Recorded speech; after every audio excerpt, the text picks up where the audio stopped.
दान के रूप में कौन आता है?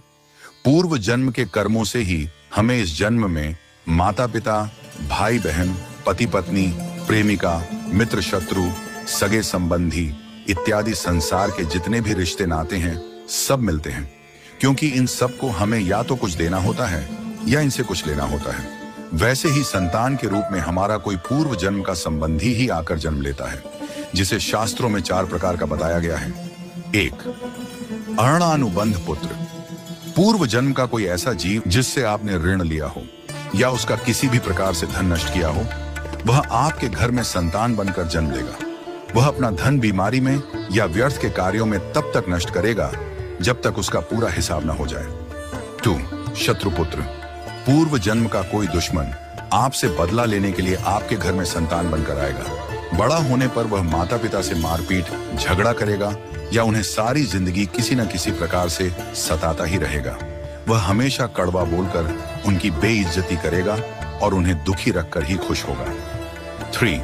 उदासीन पुत्र। इस प्रकार की संतान न तो माता पिता की सेवा करती है, न ही कोई सुख देती है। वह उन्हें उनके हाल पर मरने के लिए छोड़ देती है। विवाह होने पर यह माता पिता से अलग हो जाते हैं और उनकी चिंता नहीं करते। 4. सेवक पुत्र। पूर्व जन्म में यदि आपने किसी की खूब सेवा की है तो वह अपनी की हुई सेवा का ऋण उतारने के लिए आपकी सेवा करने के लिए पुत्र बनकर आता है। जो बोया है वही तो काटोगे। यदि अपने माता पिता की सेवा की है तो ही आपकी संतान बुढ़ापे में आपकी सेवा करेगी, वरना कोई पानी पिलाने वाला भी पास न होगा। आप यह न समझें कि यह सब बातें केवल मनुष्य पर ही लागू होती हैं। इन 4 प्रकार में कोई भी जीव आ सकता है। यदि आपने किसी गाय की निस्वार्थ भाव से सेवा की है तो वह भी पुत्र या पुत्री बनकर आ सकती है।